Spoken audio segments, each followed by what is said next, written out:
Listo, ahora sí estamos al aire. Espero que me están escuchando muy bien. Como les comentaba brevemente antes de arrancar, esto es una conversación franca, abierta, entre generalmente amigos. En algunos casos nos conocemos muy poco o en algunos casos, como en este, pues posiblemente nos hayamos visto una que otra vez.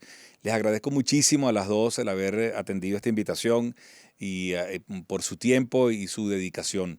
Les comentaba que esta ya es la tercera temporada de Hoja de Ruta, estas conversaciones que hemos llamado Hoja de Ruta, con la idea de discutir el país y su coyuntura o su dimensión histórica más en profundidad. Retomando un poco lo que les comentaba para dar la introducción y escucharlas a ustedes, estamos pulsando la visión que tienen distintos actores de la sociedad sobre la situación actual del país, cada uno desde su óptica, desde su realidad. Hemos hablado digamos, con empresarios, con sindicalistas, con personas ligadas al sector salud, con especialistas, con historiadores. Casualmente, el día de hoy, lunes que estamos grabando, debe salir al aire el programa que grabamos la semana pasada con Inés Quintero. La anterior fue con Susana Rafali. Y aun cuando cada programa tiene su particularidad, la idea es que cada actor nos dé su percepción de lo que es su sector y la situación de Venezuela, cómo la perciben actualmente, con una idea central. Es tratar de que en cada uno de estos actores que tiene una visión distinta, tratemos de explicarnos qué está sintiendo el venezolano de hoy, qué tan grave es la situación que se vive en cada uno de los sectores. Es muy distinto a lo que piensa un empresario que está viendo que la economía se está moviendo a lo que piensa una persona ligada al sector salud, que es una de las cosas, de las áreas más retrasadas y con más dificultades en el país. La educación es otro tanto. Pero la idea es que contribuyamos, como les decía hace unos minutos, a ver cómo reconectamos la capacidad de soñar y de hacerle propuestas al país. ¿Qué es lo que está haciendo falta para que el venezolano común se vuelva a conectar? ¿Es simplemente la falta de un liderazgo o es el error del discurso? ¿Cuáles son los relatos y los códigos que hacen falta? Que comencemos como ustedes quieran. Yo sé que ambas están ligadas al sector de educación. Hacía un comentario un tanto duro hace unos segundos, que decía que nosotros los padres generalmente, cuando ya educamos a nuestros hijos, nos olvidamos de la educación por el resto de nuestra vida, y porque es como que uno ya pasó por allí y no hay nada más importante y con frecuencia más olvidado que el sector educativo. Tal vez deberíamos empezar por allí, con la doctora Pernaletti y sus vínculos con Fe y Alegría, que es un ejemplo extraordinario. ¿Cómo están las cosas? ¿Cómo las percibe, Luisa? Lamentablemente no te escuchamos, Años, se ya oye muy 46 entrecortado. trabajando. Sí, vamos a esperar a que tengas, Luisa, si me permites, que retomemos La una mejor comunicación educación. y escuchemos a Lila primero, si te parece, a ver si logramos tener una mejor conectividad con Internet con Barquisimeto. Lila, adelante. ¿Cuál es tu percepción de lo que estamos viviendo? Sí, dijiste algo que posiblemente algunos padres comparten, buena parte de los padres comparten, que una vez que sales de la educación de tus hijos, pues ya, Mm, no volviste a visitar una escuela, no te preocupas por eso. Y un maravilloso educador, Juan Maragall, mm, siempre nos dice que el país del futuro se parece a nuestras escuelas de hoy. Y nuestras escuelas hoy están en una crisis profunda y no hacen la diferencia para el futuro de nuestros niños. Es decir, si un niño con pocos recursos, con una familia con recursos educativos limitados, va a la escuela, hoy eso no hace la diferencia mm. para su futuro. Nuestras escuelas hoy no están haciendo su trabajo y el trabajo de las escuelas es igualar las oportunidades de todos nuestros ciudadanos, que independientemente de la casa en la que naciste, de la familia, de las posibilidades sociales que tienes, al ir a una buena escuela, tu futuro va a ser igual de promisorio como el de cualquier otro niño nacido en el país. Y ese es el reto que tenemos. ¿Cómo hacemos para que nuestras escuelas vuelvan a, a ofrecer esa igualdad de oportunidades que promete nuestra Constitución, que ofrece nuestra Constitución? Lila, yo recuerdo, me vino a la mente inmediatamente cuando te escuchaba y quizás utilicé un ejemplo equivocado tratándose de mí, porque yo, como te comentaba, tengo una hermana educadora, entonces siempre tenía la educación presente. Un trabajo fenomenal que hizo el padre Ugalde y otras personas, ahora no recuerdo quién más, que creo que estaba allí, por supuesto su equipo de siempre de la UCAP, de estos, quizás hace como 8 o 10 años, que era como repensar nuestro sistema educativo desde las bases. Mencionaste a Juan Maragall, alguien a quien quiero entrevistar también. Creo que has mencionado un tema clave y es que el futuro, me pareció genial esa frase, que el futuro se parece a lo que hoy son nuestras aulas. ¿Qué tan amplia es la diferencia que se ha formado entre la educación privada y la pública? Por supuesto que debe ser enorme. Y sobre todo, ¿qué piensas tú que serían los pilares fundamentales que habría que retomar para que, como bien dices, la educación vuelva a ser nuestro gran punto y elemento de igualación social, punto de escalar? Eso fue magistral durante los primeros 25 años después del advenimiento de la democracia. Y siento a veces que la distancia que hay entre el deseo y la práctica es enorme. ¿Por dónde empezar? Yo creo que todos tenemos que tener claro que la educación es fundamental, es tal vez lo que va a garantizar o lo que nos va a permitir la posibilidad de tener un mejor país para todos. Y eso tiene que, los americanos tienen, en inglés hay una expresión, pon tu dinero donde está tu boca, donde lo que tú estás hablando. Sí. Tiene que haber un presupuesto para la escuela. Es decir, tú puedes decir maravilla a la escuela, pero si no estás dispuesto a financiar el esfuerzo de educar a todos los niños del país, no estás diciendo nada. Es retórica y no es acción. Necesitamos que todo el país esté dispuesto a invertir en educación. Por supuesto que es la obligación del Estado. Tenemos que ver cómo hacemos para que el Estado, en efecto, ponga el dinero o su bolsillo en donde está su boca, en donde están diciendo que están las prioridades. Nuestras escuelas son fundamentales, porque además se trata de la población más vulnerable. Lo que nosotros dejemos de hacer por nuestros niños hoy va a ser muy difícil de recuperar mañana. Por supuesto que hay cierto margen de maniobra, pero tenemos que empezar a trabajar desde ya. Entonces, lo primero es que entendamos la importancia de la educación y que pongamos el esfuerzo en donde está esa incomprensión de la educación. Eso pasa por, sobre todo, tener maestros y directores en cada una de nuestras escuelas y lograr que nuestros niños tengan la posibilidad de ir a nuestras escuelas. Venezuela ha vivido una crisis que tal vez sea difícil de entender, es decir, la magnitud de lo que estamos viviendo es muy serio. Venezuela perdió a 6 millones de venezolanos. Impresionante. Muchos de ellos personas jóvenes que dejaron a sus hijos atrás para poder proveer por ellos de alguna manera y mandar dinero. Entonces tenemos una cantidad de niños que están sin sus padres, que están siendo atendidos por una generación todavía anterior a la que les tocaba, todavía con muchas limitaciones económicas. Hemos pasado por, igualmente, la pérdida de nuestros maestros. Muchos emigraron médicos, emigraron ingenieros, emigró mano de obra calificada, emigraron maestros, muchísimos maestros. Y luego tuvimos sobre esa calamidad la pandemia que mantuvo nuestras escuelas cerradas, de hecho, por 2 años. Sí. Cerradas y además de una manera indiscriminada. Todo eso representa un golpe enorme a nuestra educación y tenemos que empezar por decir, bueno, ¿a dónde nos lanzó? ¿Dónde nos pone toda esta circunstancia con respecto a nuestros niños? Yo creo que estamos en una situación de emergencia. Nuestro sistema educativo sufrió grandemente por todas estas cosas que hemos mencionado y algunas más. Y tenemos que replantearnos entonces, uno, contenidos que vamos a enseñar. ¿Se justifica ahorita ciertas cosas que están en el currículum de bachillerato? ¿O necesitamos enfocar nuestros esfuerzos en el pensamiento lógico, en el pensamiento científico, en las destrezas de lectura, en las destrezas de matemáticas?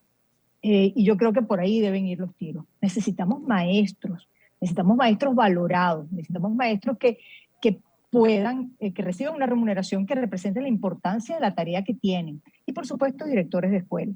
La gente habla mucho de la infraestructura y yo no tengo ninguna duda de que la infraestructura es importante, pero si no hay maestros y si no hay estudiantes capaces de ir a la escuela, hay que ver lo difícil que puede ser en este momento hacer llegar a nuestros niños a la escuela todos los días. Entonces, si nosotros superamos esas dos limitaciones, el número de maestros que tenemos y la posibilidad de que nuestros niños vayan a la escuela, la infraestructura tiene que ser segura, pero no tiene que ser bonita.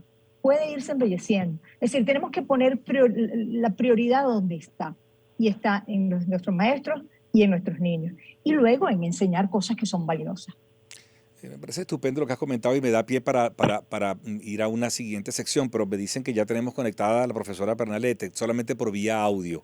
Y me interesa muchísimo escuchar lo que ella comenzó, que apenas se escuchó de sus orígenes y por supuesto con el sistema de educación de Fe y Alegría. Doctora, profesora, ¿nos escucha? Sí, ahora sí les escucho bien, ¿no? Bueno, no importa, lo Sí, vamos a tener vía con audio, pero se va a escuchar muy bien. Adelante. ok. Yo les decía que yo tengo 45 años trabajando en educación con Fe y Alegría. Trabajé en el Zulia, fui directora regional en el Zulia y fui directora regional en Bolívar, o sea que yo me conozco escuelas que están en el medio de la selva y sé que es posible trabajar en medio de la selva, ¿no?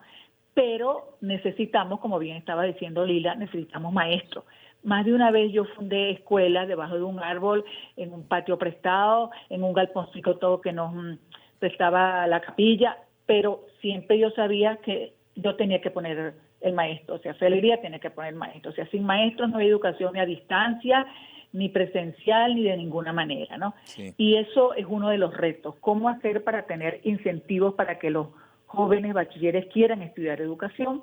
Hay escuelas de educación que están cerrando, la UCAP tanto en Caracas como en Guayana tiene su primer año sin alumnos, el pedagógico de Caracas o la UPL, que antes se llamaba pedagógico, tiene casi la mitad de los alumnos que tenía hace 3 años, y eso es muy preocupante, pues porque ya le digo, sin maestro no hay educación, sin maestro no hay escuela.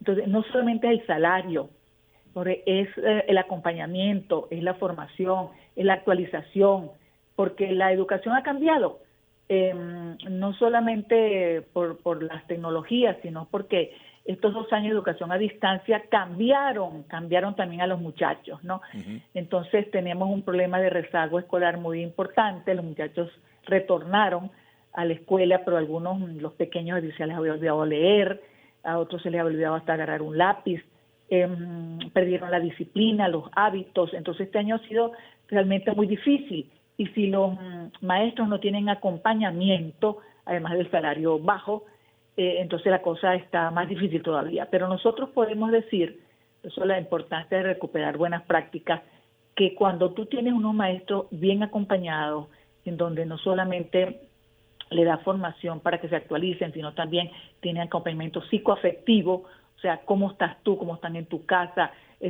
cómo te estás sintiendo, o sea, acompañamiento psicoafectivo, los maestros lo necesitan, ¿no?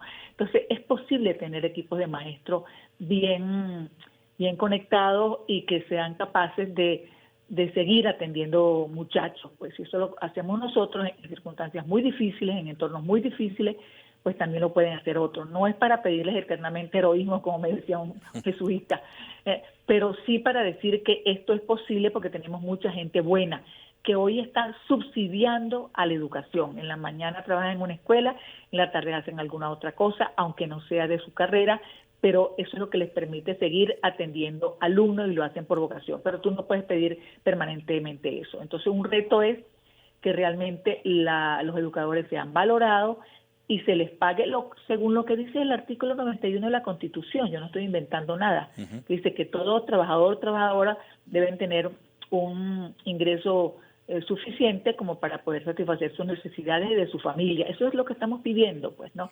Sí. En segundo lugar, cómo recuperar a los muchachos que se han ido. Claro, ahí tenemos el reto, que es un inciso, que aquí en este país no hay datos confiables de nada o de casi nada, ¿no? Entonces, bueno, nos tenemos que fiar de gente que hace investigaciones parciales, como la UCAP, o como una organización que se llama Con la Escuela, que tiene una red de observadores escolares. Sí. Nosotros, Felería, queremos montar un pequeño observatorio educativo desde los lugares donde nosotros estamos, que son todos los lugares populares, para saber cuántos muchachos nosotros vemos que están sin escuela. No los nuestros, eso los tenemos bien monitoreados, sí, sino pues, otros, ¿no? Entonces, los datos son importantes, eso es un reto, porque si tú nos cuantificas, ni siquiera sabemos cuál es el total de escuelas. El 85% de la educación en Venezuela es pública, el 15% es privada. Nosotros somos subsidiadas, pero de gestión privada, ¿no? Uh-huh. Entonces, están como más cuidadas, pues, más cuidadas no es la palabra, como más monitoreadas, pues, ¿no? Sí, sí. Termina el año escolar y nos parece que pasó un tsunami, porque nosotros nunca abandonamos la escuela, ¿no? Aunque haya que hacerle algo, ¿no? Entiendo. Pero la escuela pública es la que más nos preocupa porque tiene el 85% de la población. Y esos maestros están muy huérfanos de acompañamiento, ¿no? Por supuesto, otro reto es el reto de la calidad, de algo de eso habló Lila, ¿no? La calidad hay que medirla, pues, pero nosotros tenemos desde el año 2000 más o menos que no se mide, no se aplica ninguna prueba que pueda medir el impacto de nuestra educación, pues, ¿no? Claro, entendí que iban a entrevistar a Juan Maragall cuando Juan Maragall era director de educación en Miranda, hizo algunas pruebas, ¿no? Sí, lo recuerdo. Pero fuera de eso, bueno, nosotros hasta el 2016 estuvimos haciendo unas pruebas, no la PISA, que es la más estandarizada, sino una que tiene Fe Alegría en su federación, porque Fe Alegría está en 23 países. Nació aquí, pero estamos en 23 países. Entonces nosotros tenemos un sistema de mejora que permite, no para competir entre nosotros, sino para saber cómo vamos, pues, ¿no? Y algo importante es no esconder los problemas, hay que reconocer los problemas, ¿no? Entonces, ¿cuántos muchachos se han ido de las aulas en estos años desde que estamos en educación a distancia y luego este año de retorno presencial? Eso es importante para saber, bueno, dónde están, si es que se fueron del país, si es que se cambiaron de escuela, o dónde están, porque hay que buscarlos. Pues, un niño sin educación no tiene ni presente ni futuro. No. Y un país sin educación tampoco tiene futuro. Ningún país sale de sus crisis sin educación, ¿no? Nosotros hemos visto casos muy bonitos de gente, de niños, niñas, de entornos muy precarios, y sin embargo, con buenos maestros, eso es lo que hace la diferencia. Un buen maestro puede hacer la diferencia en el futuro de éxito o en el futuro de fracasos, ¿no? Entonces, me contaba, por ejemplo, nuestra escuela de Margarita, que es una escuela preciosa, ya están de vacaciones los niños, pero que una maestra decidió a los niños que tenían más dificultades darles como unas clases especiales. Y entonces los otros maestros dijeron, nosotros también queremos hacer lo mismo, pero nadie se los está pidiendo, simplemente es el cariño que le tienen a sus alumnos, ¿no? Entonces, bueno, si eso lo hemos logrado nosotros, también otros pueden hacer lo mismo, ¿no? El otro reto, por supuesto, es regularizar, digamos, la rutina escolar. Haciendo salvedad de una cosa, Jorge. La educación venezolana no entró en emergencia en marzo del 2020 cuando se decretó que se suspendía. No, ya tenemos años con la rutina escolar perdida. O sea, sin jornada completa, sin alimentación escolar, sin maestro. Entonces ya teníamos, claro, se agravaron muchas cosas con la pandemia, aunque en algunos casos, como no necesitaban uniforme, ni pasaje, ni irse a pie, ni zapatos, pues se logró que algunos pudieran perseverar, digamos, algunos muchachos. Pero sobre todo en bachillerato hay deserción. Nos preocupa porque no le ven sentido a la educación. Una encuesta que hizo en COVID hace un año decía que el 35% de los que habían dejado la escuela en bachillerato decían que era porque no les interesaba. Eso es terrible, no verle sentido a la educación. Entonces, nosotros tenemos que sacarle punta a la educación y convertirla en algo interesante. Por eso la importancia de formar a los maestros. Y yo tengo algo rescatable en este panorama tan sombrío, pues no, que en estos últimos tiempos, estoy hablando del año pasado y este año, se han abierto iniciativas de formación de maestros para tener mejores herramientas que no discriminan. Por ejemplo, Fe Alegría, en el Centro de Formación e Investigación al cual yo estoy asignado, tiene sede en Maracaibo, pero cuando se decretó el cierre de las escuelas, comenzamos a los 15 días a hacer unos foro chat los viernes para no perder contacto con los maestros, pero estos son unos foro chat que no son solo para maestros de cefalería, se puede inscribir el que sea. Okay. Y a veces tenemos 200, a veces tenemos 500, Wow. y a veces nos los piden para que lo repitamos en otras partes. Por ejemplo, aquí en Barquisimeto, donde yo vivo, hay una fundación privada que se llama Fundación El Tunal, que tiene una dimensión de atención a escuelas que tiene que ver con su empresa, y a veces ellos me piden que repita el foro chat para los colegios, para los maestros rurales con los cuales ellos tienen contacto, y yo pues lo hago con muchísimo gusto. Y uno ve el interés de los maestros por formarse, pues ya les digo, a veces son las 6 de la tarde y no hemos terminado el foro, y ahí seguimos, pues muy interesados los muchachos, ¿no? Perdón, los muchachos, digo, es que a mi edad todo el mundo me parece muchacho, los maestros, ¿no? Pero también la UCAP tiene iniciativas de atención a los docentes, y también en las redes sociales uno se consigue con buenos consejos para los docentes también, ¿no? Entonces, claro, alguien me dirá, pero bueno, Luisa, por favor, eso son iniciativas muy pequeñas. Sí, pero es que lo pequeño es un indicador de lo posible. Ajá. Entonces, a mí eso me parece importante. Y la otra cosa que yo rescato de estos últimos años es que la educación, a pesar de que todavía no logramos como un acuerdo nacional para salvar la educación venezolana, se ha convertido en noticia para muchos periodistas. Mira, yo todas las semanas atiendo periodistas. Antes eso era nomás que valía el maestro, y Sí, bueno, cuando comienzan las clases. Pero de resto, nada. Mira, yo a veces que tengo que... Hoy, por ejemplo, para poder tener esta conversación con ustedes, le tuve que decir a una periodista que no la podía atender porque coincidía con la misma hora, entonces me va a entrevistar mañana, ¿no? Y les preocupa. Tengo una columna solo para asuntos educativos, no digo para quién, para no para que es propaganda, pero bueno, pero en todo caso es un portal que tiene muchos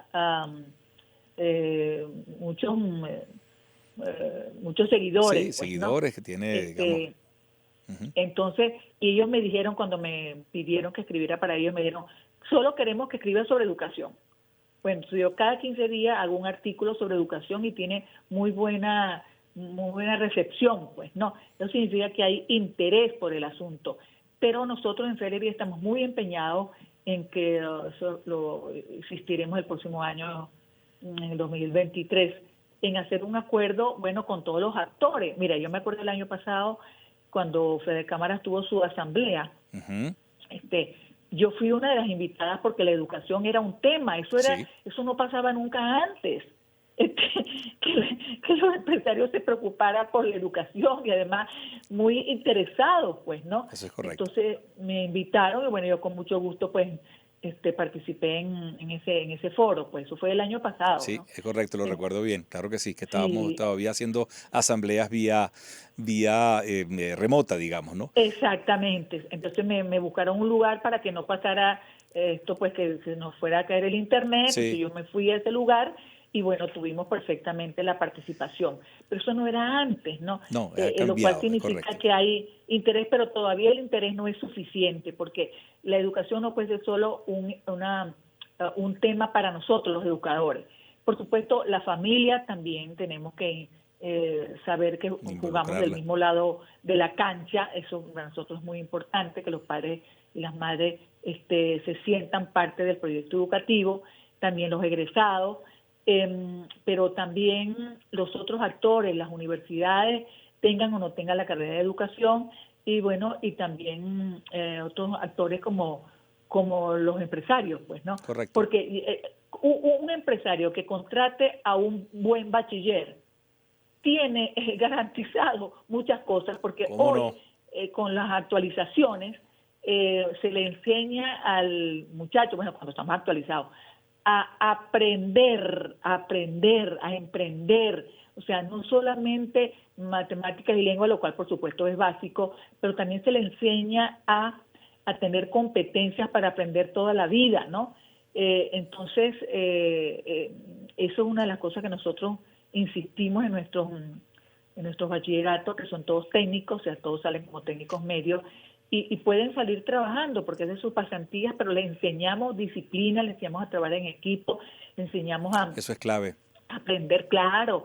Entonces yo digo, si eso lo hacemos nosotros, claro, nosotros tenemos solamente 177 escuelas, muchas para ser de una sola organización, pero pocas para comparándolas con las 20.000 y tantas que tiene el ministerio, ¿no? Pero nosotros no tenemos ningún problema en hermanarnos con el que sea.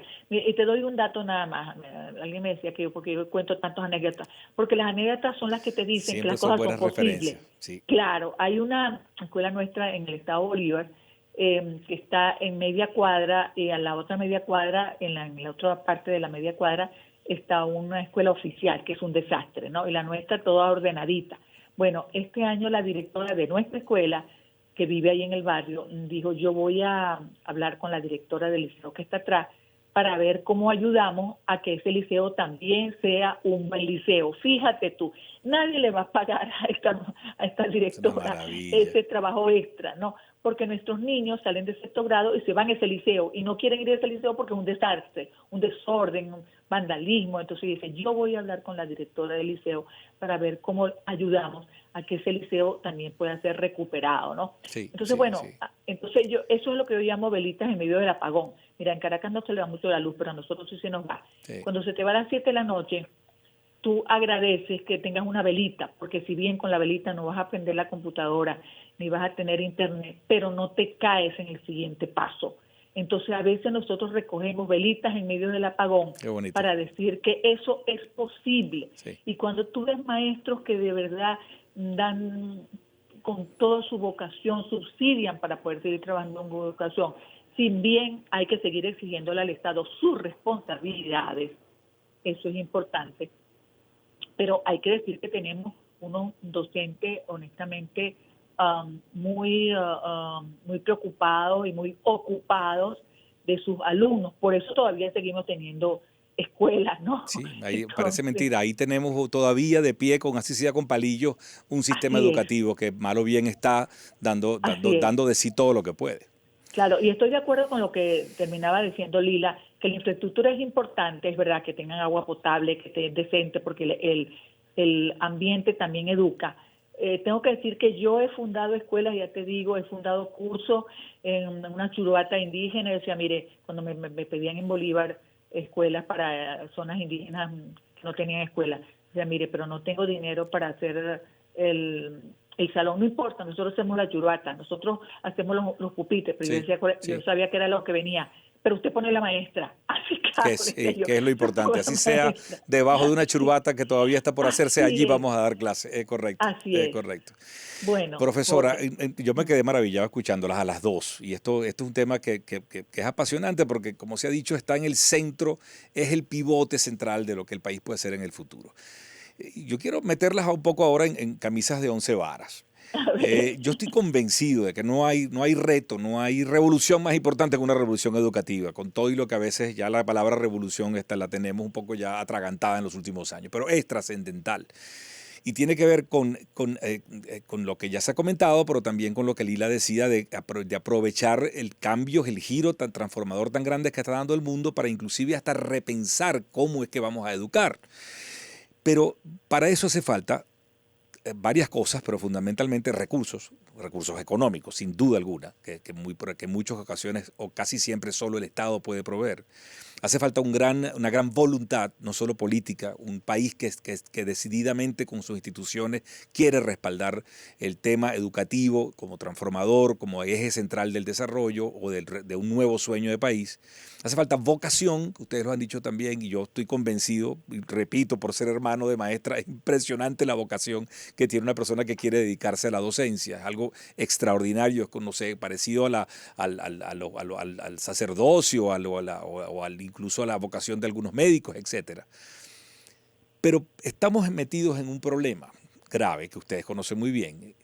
Uno de los grandes temas de discusión de los últimos años en Venezuela es si es posible hacer algunas transformaciones con cambios o sin cambios políticos. Se ha hablado mucho de acuerdos parciales que al final han sido en algunos casos más o menos visibles, en la mayoría de los casos no, de buscar acuerdos parciales en el medio del conflicto político que tenemos para tener acceso a recursos en lo que se ha llamado y es calificado como una crisis humanitaria severa. Y se habla siempre de salud, se habla siempre de temas alimenticios y por supuesto de atender las necesidades primarias. Les consulto, ¿ustedes sienten que es estrictamente necesario un giro político trascendental en el país? ¿Se pueden avanzar, podríamos avanzar en algunos acuerdos políticos que nos den acceso a recursos para atender y al menos iniciar una transformación educativa en las cosas más elementales y básicas? ¿Han sido ustedes llamados a las mesas de diálogos, consultados? Y esto lo ato un poco, y me disculpan lo largo porque quiero dejarlas hablar ustedes, y digamos, esta es la segunda fase de la discusión. ¿Cómo sienten que el liderazgo político, el que está en el poder y el que no está en el poder, el que ofrece o el que debería estar ofreciendo un sueño nuevo, cómo se está conectando con este tema, si es que se está conectando, y cuáles son las falencias que ustedes perciben allí? Lila, adelante. Yo creo que la educación de nuestros niños no puede esperar, es decir, lo que no pase ahora cuesta trabajo que pase. Hay un momento ideal para el desarrollo de las destrezas, para el desarrollo de las habilidades. Eso no quiere decir que es irrecuperable, pero hay un momento ideal. Y nuestros niños necesitan que nosotros seamos capaces de llegar a acuerdos para proteger la educación de ellos. Se ha hecho en otros momentos, es decir, en el sector educativo hemos logrado acuerdos. Nos ha faltado muchísimo, tenemos mucho trabajo por hacer, pero nuestros niños merecen que nosotros hagamos el esfuerzo de llegar a acuerdos en lo que tiene que ver con su educación. Y nuevamente, hemos tenido en el sector de las ONG que están interesadas en educación, hemos tenido espacios de encuentro con las autoridades educativas y hemos logrado algunas cosas, pero necesitamos darle mucho más empuje a eso. No solo es posible, es esencial y tiene que estar fuera de la diatriba política, fuera de cualquier otra consideración. Si no podemos dejar que nuestros niños pierdan las oportunidades de aprendizaje que necesitan, que merecen para el futuro. Y sí, obviamente yo creo que tenemos que trabajar con las autoridades para lograr. Te pregunto brevemente, se me venía a la mente un comentario que me hacía la semana pasada Susana Rafali, que me dejó helado. Me decía que hay organizaciones, no le especificó por razones obvias, hay recursos en manos de multilaterales o de entes internacionales que no han podido venir a Venezuela porque ellos han decidido que mientras no haya cambio político no van a entrar recursos de Venezuela para atender cosas tan delicadas como el tema humanitario en materia de alimentación, por Dios. ¿Cómo? Yo estoy convencido de que, como has dicho, hay acuerdos y uno se tiene que sentar con las autoridades gubernamentales que regulan el tema educativo, pero el acceso a recursos es fundamental y además a tener un acuerdo de cómo invertirlos. ¿Hay alguna iniciativa que nos haya podido conectar con algunas entes que financian en el mundo el tema educativo? Si el mundo está de cabezas, pero si hay algo que sobra en el mundo son recursos. Lo que asunto es que saber dónde buscarlos y cómo asignarlos. ¿Ha habido algún trabajo en ese sentido, Lila? No lo sé, no sé qué tan adelantado esté eso. Nosotros hemos hecho los esfuerzos que hemos podido desde la pequeña organización que somos para tener un vínculo con las autoridades y tratar de influir. No ha sido fácil. Yo puedo entender que haya agrupaciones multilaterales, organismos multilaterales que tengan reticencia en esto, en colaborar, porque sienten que tal vez puedan perder la posibilidad o el control del recurso que están aportando. Sí. Y yo lo puedo entender perfectamente bien. Los recursos, hay recursos, pero no sobran. Hay muchos países, muchos niños con necesidades y vas a querer invertirlo transparentemente de una manera que sea el niño el que se beneficie. Yo creo que a la sociedad le toca presionar para que eso sea una prioridad. No siempre respondemos correctamente, es decir, no siempre caemos en la tentación de politizarlo, porque sin duda hay muchas razones, habría buenas razones políticas en ese sentido. Pero tenemos que olvidar eso y mantener el foco. Lo que nos interesa es la protección de los niños y trabajar en esa dirección. Entiendo que no es fácil, pero la sociedad tiene que presionarlo. Nosotros, la Red de Madres y Padres Representantes estuvo durante la pandemia prácticamente desde septiembre del año 2020 presionando para la apertura de las escuelas. Y nos costaba trabajo, nos costaba mucho trabajo. Había, en el mundo, eran pocos los países que tenían las escuelas completamente cerradas. Las tenían cerradas en respuesta a un evento epidemiológico local. Sí, ya va que creo que te perdimos, Lila. Sí. Dame un segundito, si no se recupera de nuevo, vamos a pasar con la profesora Pernalete y no sé si está allí. ¿Profesora, está allí? Sí, estoy Ok. aquí. Ajá. Sí, muy brevemente, quería agregarle algo más digamos, al tema que proponía para la discusión, el asunto de cómo poder hacer desde ahora con algunos tipos de acuerdos políticos que nos permitan tener acceso a recursos y a políticas públicas que no dejen que siga cayendo el tema educativo, su experiencia sobre eso. Y quería retomar un poco a manera también de cuña, porque cuando se comentaba el tema de Fedecámara la semana pasada, acaba de terminar la Asamblea de Fedecámara la semana pasada y se propone las bases para la discusión de un nuevo modelo de desarrollo y el eje central es la educación. Yo creo que es importante que llamemos a todo el país a empezar a discutir un nuevo modelo de desarrollo en Venezuela que además que pase precisamente como vértice central por cómo repensar el sistema educativo. Lila, disculpa que nos interrumpimos, vamos a escuchar entonces ahora a la profesora. Adelante. ¿Hablo yo? Sí. Ok. Mira, nosotros estamos de acuerdo con ustedes en que tenemos que discutir un nuevo modelo de desarrollo, evidentemente, ¿no? Y precisamente yo decía que en nuestros planes para el próximo año, para el 2023, está la de impulsar ese acuerdo educativo con todos los actores. O sea, yo reconozco que también hemos intentado, pues, un diálogo con las autoridades, porque bueno, nosotros tenemos 120.000 estudiantes, ¿no? Pero también necesitamos hablar con esos otros actores políticos porque queremos que en las mesas de negociaciones también esté el tema educativo, ¿no? Muy importante. Eso es importante, pues. Y nosotros sí creemos que dando evidencia es posible decir, y bueno, teniendo también, ¿cómo diríamos?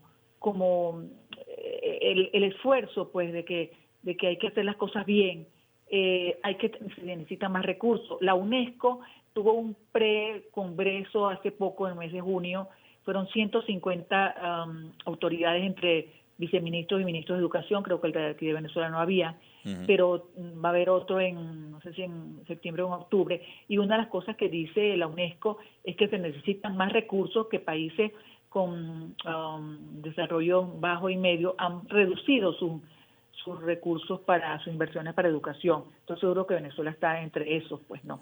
Entonces no, sin recursos es como difícil, mucho más cuesta arriba poder tener una educación que salga de la emergencia en donde está metido, pero nosotros decimos que no es imposible, o sea, hay que priorizar también para que no necesitamos balas, necesitamos un tanque, nosotros necesitamos son maestros, necesitamos son libros, necesitamos son bibliotecas, eso es lo que necesitamos. Entonces también priorizar leones para el zoológico, eso está muy bonito, pero honestamente más no haría falta Caricuao, que sus escuelas estuvieran mejor dotadas, por Efectivamente, ejemplo, ¿no? así es, así es. Una pregunta un tanto difícil, el sesgo ideológico, porque para el fin y al cabo no solamente se trata de relanzar la educación, también tenemos que ponernos de acuerdo en qué es lo que queremos educar. ¿Ha estado un poco rezagado? ¿Se olvidó todo aquello? ¿Qué sienten aquellas luchas que se tuvieron hace tantos años sobre el tema de la influencia ideológica específica en el sistema educativo? Cualquiera de las dos.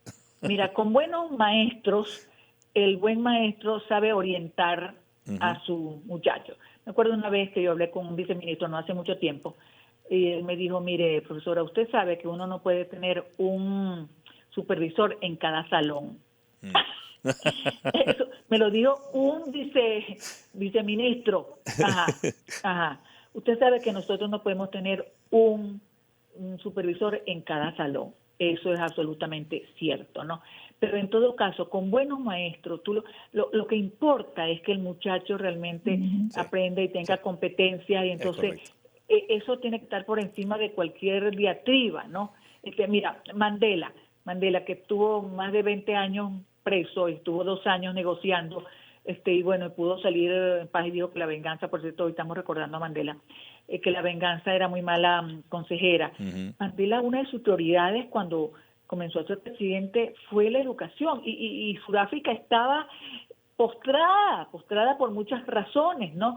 Sin embargo, él dijo, pero la educación hay que darle importancia, ¿no? Entonces, yo creo que hay que aprender de gente que sabe, ¿no? Y si alguien, yo creo que todos los políticos deberían leer a Mandela, ¿no?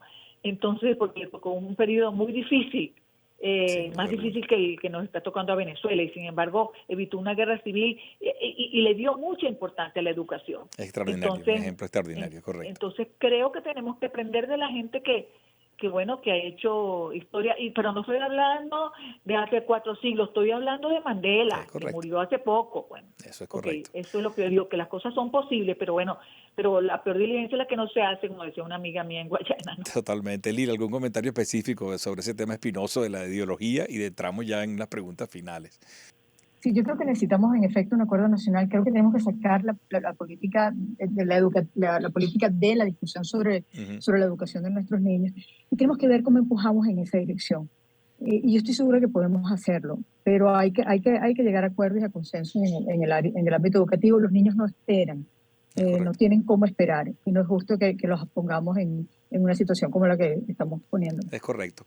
Bueno, se nos ha ido el tiempo, esto es apasionante. Yo ahí siempre cerramos con 3 preguntas para que respondan lo primero que le viene a la mente. A lo mejor alguna de ustedes ya mencionó algún caso específico, algún evento que alguna de ustedes haya vivido en privado o algo público o regional que las haga sentir que la sociedad venezolana sí puede salir para adelante. Lila, a ver, ¿qué te viene a la mente? Hay muchos esfuerzos de colaboración que he vivido, en los que he participado, en los que en las escuelas se comparten las posibilidades y los recursos educativos que tenemos. Esto no es una cosa de una escuela en particular que lo hace. Nuestras escuelas, muchas escuelas que tienen recursos en el sector privado, hacen un propósito de compartir ese saber hacer con otras escuelas que tienen menos privilegios, y aprenden mucho en el camino. No lo hacen solo por una generosidad altruista, que ya sería suficiente buena razón. Lo hacen porque aprenden del país cuando lo hacen. Extraordinario. Esas son cosas que me dan esperanza. Extraordinario. Luisa, ¿algo que te venga a la mente? Mira, en mi caso, todos los forochats que he tenido desde marzo de 2020 y en los últimos, cómo se conectan los maestros con muchísimo interés. Nadie les está pagando eso, a mí tampoco me pagan los forochats, pero son unos eventos para mí muy importantes. Tener 200, 500, 600 tuve el otro día. Qué maravilla. Eso me parece una cosa importante, porque nadie los está obligando, lo hacen por gusto. Significa que es posible entonces entusiasmar a los maestros para que se sigan formando. De acuerdo. Una palabra o una frase que a su juicio defina el momento que estamos viviendo. ¿Cuál le viene a la mente? Lila, a ver. Wow, yo creo que estamos en una situación de emergencia y tenemos que atenderla. Tal vez emergencia sea la palabra. Ok. Lila, coincides. Perdón, Luisa. Sumo emergencia, pero sumo también con oportunidades, porque aunque sean pequeñas, yo estoy viendo que Venezuela no está dormida, que hay muchas iniciativas, algunas muy pequeñas, otras más grandes, que te dicen que hay gente que no se ha dormido y que se resiste a dejarse vencer por la emergencia. Muy bonito, efectivamente. Y finalmente, ¿cómo ven en breves palabras el futuro del país? Lila, adelante. Yo tengo una nieta recién nacida. Yo quiero ver un futuro próspero para nuestro país, un futuro en el que la educación sea valorada y que tenga un futuro ella, que pueda salir adelante y que tenga oportunidades como todos los otros niños venezolanos. Sí, como tú decías, no es imposible, se puede hacer. Profesora. A corto plazo muy difícil, pero creo que a mediano plazo vamos a tener otra Venezuela más justa, más igualitaria, más justa y más fraterna. Ojalá que así sea, amén. Yo comparto con ustedes esa visión. Les agradezco muchísimo el trabajo que hacen, ese que no está visible permanentemente, pero que todos los días le pone una gotica y ahí va horadando y haciendo trabajo por el bienestar del país. Y les agradezco que hayan tenido el tiempo para poner sobre el tapete un tema que, insisto, que a veces es tan olvidado y tan trascendental para el futuro del país como es el tema educativo. Espero que tengamos ocasión de hacer algún foro o debate más adelante. Tenemos algunas ideas para retomar este tema. Pienso que este asunto de colocar en la discusión en la agenda nacional cómo nos vemos en el futuro es trascendental. No nos dio tiempo de hablar, aunque creo que de alguna forma lo expresaron, yo siento, y posiblemente ustedes lo compartan, que nuestro liderazgo político pareciera no estar conectando, está centrado solamente en lo coyuntural y no termina de tener una visión de estadista. Pero eso no va a durar todo el tiempo y creo que es de abajo hacia arriba donde se van formando esos factores que van a construir un país distinto. Les agradezco muchísimo a las dos, mis queridas profesoras, que sigan adelante y estamos a sus órdenes. Ojalá que pronto volvamos a hacer. Tengo todavía algunos contactos en Fedecámaras, me quedan. Vamos a ver si hacemos más trabajo conjunto para discutir estos temas. Muchísimas gracias. Gracias por la oportunidad. Gracias a ustedes. Muchísimas gracias. Que estén muy bien, cuídense mucho.